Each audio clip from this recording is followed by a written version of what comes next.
तो हिंदी का पहला दैनिक समाचार पत्र कौन सा है? मोस्ट इम्पोर्टेंट क्वेश्चन है पहले ही। तो ये है उदंत मार्तंड। क्वेश्चन नंबर 2, भारत का शेक्सपियर किसे कहा जाता है? तो क्वेश्चन नंबर 2 का हमारा आंसर क्या होगा? कबीरदास को, तुलसीदास को, कालिदास को या रैदास को? तो भारत का शेक्सपियर किसे कहा जाता है? तो क्वेश्चन नंबर 2 का हमारा आंसर होगा रैदास तो नहीं होगा, तो कबीर या तुलसीदास या कालिदास, इन तीनों में से कोई एक है। तो क्वेश्चन नंबर 2 का हमारा आंसर है भारत का शेक्सपियर कौन सा है? कालिदास जी है भारत के शेक्सपियर। क्वेश्चन नंबर 3, आचार्य रामचंद्र मूलतः हैं। तो आचार्य रामचंद्र जी क्या हैं? कहानीकार हैं, उपन्यासकार हैं, कवि हैं, आलोचक हैं। क्या हैं आचार्य रामचंद्र जी? तो क्वेश्चन नंबर 3 का हमारा आंसर आलोचक है, डी होगा आलोचक। क्वेश्चन नंबर 4, हालावादी कवि के नाम से किसे जाना जाता है? क्वेश्चन नंबर 4 का जो है ए महावीर प्रसाद द्विवेदी, बी जयशंकर प्रसाद, सी हरिवंश राय बच्चन, डी घनानंद। तो क्वेश्चन नंबर 4 का हमारा आंसर होगा, तो हालावादी कवि जो है किसको माना जाता है? वो हरिवंश राय बच्चन जी को माना जाता है, ये जाना जाता है। क्वेश्चन नंबर 5, बनारस अखबार के संपादक कौन है? ए स्वंभू हैं, भारतेंदु हरिश्चंद्र हैं, घनानंद हैं, राजर्षि प्रसाद सिंह हैं। तो बनारस अखबार के संपादक कौन है?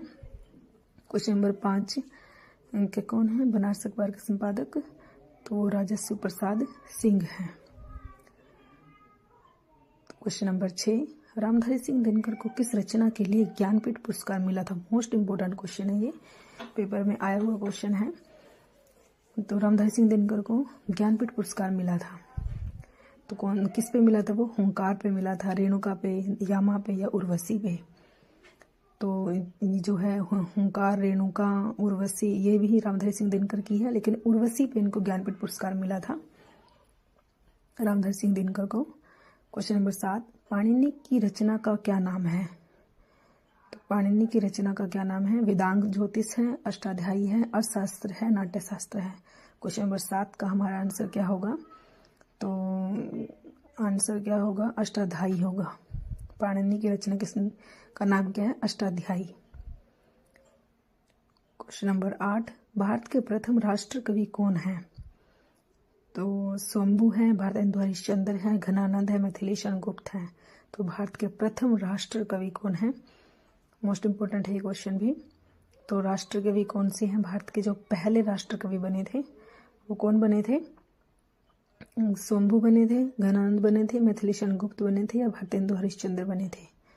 तो क्वेश्चन नंबर 8 जो है आंसर दो, प्लीज कमेंट कीजिए कौन थे जो भारत के प्रथम राष्ट्र कवि बने थे।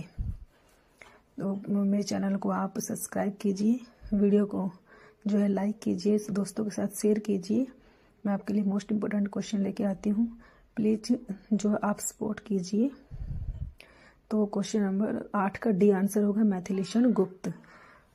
क्वेश्चन नंबर 9, हिंदी खड़ी बोली के जन्मदाता हैं।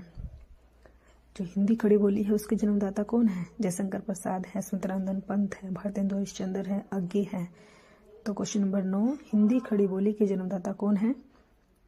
क्वेश्चन नंबर 9 का हमारा आंसर होगा जो है खड़ी बोली के जन्मदाता वो भारतेंदु हरिश्चंद्र जी हैं। क्वेश्चन नंबर 10, एक भारतीय आत्मा किसे कहा जाता है? मोस्ट इम्पोर्टेंट क्वेश्चन जो है ये पेपर में आया हुआ क्वेश्चन है। तो भारतीय आत्मा के नाम से किसको जाना जाता है? दिनकर जी को जाना जाता है, हजारी प्रसाद द्विवेदी को, निराला को या माखनलाल चतुर्वेदी को? तो माखनलाल चतुर्वेदी को जाना जाता है। क्वेश्चन नंबर 11, सितारे हिंद के नाम से किसे जाना जाता है? तो स्वंभू को जाना जाता है, भारतेंदु हरिश्चंद्र को, घनानंद को, राजर्षि प्रसाद सिंह को। तो क्वेश्चन नंबर 11 का हमारा आंसर होगा सितारे हिंद किसे जाना जाता है? तो जो है सितारे हिंद की एक उपाधि मिली थी इन्हें राजर्षि प्रसाद सिंह को, राजर्षि प्रसाद सितारे हिंद। क्वेश्चन नंबर 12, उपन्यास शब्द का प्रथम प्रयोग किसने किया था? तो क्वेश्चन नंबर 12 का हमारा जयशंकर प्रसाद ने किया था, या महादेवी वर्मा ने किया था, या दिनकर जी ने किया था, या भारतेंदु हरिश्चंद्र ने किया था? उपन्यास शब्द का सर्वप्रथम प्रयोग जो है भारतेंदु हरिश्चंद्र ने किया था। क्वेश्चन नंबर 13, राहुल संस्कृतायन ने हिंदी का प्रथम कवि किसे माना है? क्वेश्चन नंबर 13, पुष्य को, शालिभद्र सूर्य को, स्वयंभू को या सरहप्पा को। तो राहुल संस्कृत आयन ने जो है किसको माना है? पुष्य को तो नहीं माना, शालिभद्र सूर्य को भी नहीं माना, तो राहुल संस्कृत आयन ने किसे माना है? सरहप्पा को माना है।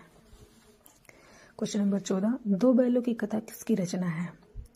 ए सुंदर कुमारी चौहान की है, हजारी प्रसाद द्विवेदी की है, या प्रेमचंद जी की है, या जयशंकर प्रसाद की है। तो दो बैलों की कथा किसकी है? प्रेमचंद जी की है। क्वेश्चन नंबर 15, हिंदी साहित्य के इतिहास लेखन में काल विभाजन और नामकरण का प्रथम प्रयास करने वाले हैं। तो क्वेश्चन नंबर 15 कौन है? ग्रियेशन है, रामचंद्र शुक्ल है, हजारी प्रसाद द्विवेदी है, गणपति चंद्र गुप्त है। तो हिंदी साहित्य इतिहास का सबसे पहले जिन्होंने प्रयास किया था वो कौन थे? वो जॉर्ज ग्रियेशन थे। क्वेश्चन नंबर 16, किस कवि की कृति को छायावाद का घोषणा पत्र कहा गया है? मोस्ट इंपोर्टेंट क्वेश्चन है ये। तो किसकी कृति को जो है छायावाद का घोषणा पत्र कहा गया है? स्वतंत्रानंद पंत की, जयशंकर प्रसाद की, महादेवी वर्मा की, या रामकर वर्मा की। तो स्वतंत्रानंद पंत की। क्वेश्चन नंबर 17, खुमान रासों के रचयिता का नाम क्या है? खुमान रासो जो है किसने लिखा है? कलहन ने, जयगणिक ने, दलपत विजय ने, या नृपति नाला ने। तो दलपत विजय ने लिखा है खुमान रासो। क्वेश्चन नंबर 18, किस कवि के दोहों को रामचंद्र शुक्ल ने हिंदी साहित्य का रत्न कहा है? तो क्वेश्चन नंबर 18 बिहारी के, तुलसीदास के, देव के, या कबीर के। तो क्वेश्चन नंबर 18 का हमारा आंसर होगा ए बिहारी के। क्वेश्चन नंबर 19, किस साहित्यकार को पुराने पंथ के पथिक कहा जाता है? मतीराम को, दिनकर को, महादेवी वर्मा को, जयशंकर प्रसाद को। तो मतीराम जी को कहा जाता है। क्वेश्चन नंबर 20, कौन सी रचना अयोध्या से गोपदाई हरिओद की है? यशोधरा है, वैदेही वनवास है, भारत भारती है, साकेत है। तो क्वेश्चन नंबर 20 का हमारा आंसर होगा जो है बी, वैदेही वनवास। क्वेश्चन नंबर 21, अपभ्रंश व्याकरण के रचयिता हैं। अपभ्रंश व्याकरण के रचयिता कौन है? ए हेमचंद्र है, विद्याधर है, स्वयं प्रभु सूरी है, धनपाल है। तो क्वेश्चन नंबर 21 का आंसर ए होगा हेमचंद्र। क्वेश्चन नंबर 22, हिंदी के प्रथम कवि हैं। ए अमीर खुसरो है, स्वयंभू है, सिद्ध सरहप्पा है, इनमें से कोई नहीं। तो क्वेश्चन नंबर 22 का हमारा आंसर होगा हिंदी के प्रथम कवि जो है वो कौन है? कौन है हिंदी के प्रथम कवि? सबसे पहले कवि जो कौन है वो कौन है? जो है सिद्ध सरहप्पा है वो पहले कवि। क्वेश्चन नंबर जो है 22। क्वेश्चन नंबर 23, कलम का सिपाही किसे कहा जाता है? ए हजारी प्रसाद द्विवेदी को, प्रेमचंद को, जयशंकर प्रसाद को, निराला को। तो क्वेश्चन नंबर 23 का हमारा आंसर होगा बी, प्रेमचंद जी को कहा जाता है। क्वेश्चन नंबर 24, मैथिलीशरण गुप्त का संबंध आधुनिक काल के किस युग से है? क्वेश्चन नंबर 24, छायावाद उत्तर, शुक्ल युग, द्विवेदी युग, छायावादी युग। तो 24 का हमारा आंसर होगा जो है मैथिलीशरण गुप्त का संबंध आधुनिक काल के किस युग से है? तो वो द्विवेदी युग से है। क्वेश्चन नंबर 25, कथा सम्राट प्रेमचंद का वास्तविक नाम क्या था? तो क्वेश्चन नंबर 25 का ए श्रीपत था, जीवन राय था, अमृत राय था, धनपत राय था। क्वेश्चन नंबर 25 का हमारा आंसर जो है श्रीपत, जीवन राय, अमृत राय, राय सभी हैं, लेकिन आंसर क्या होगा? 25 का होगा हमारा। क्वेश्चन नंबर 25 का हमारा आंसर जो है डी होगा, धनपत राय। तो थैंक्स फॉर वॉचिंग।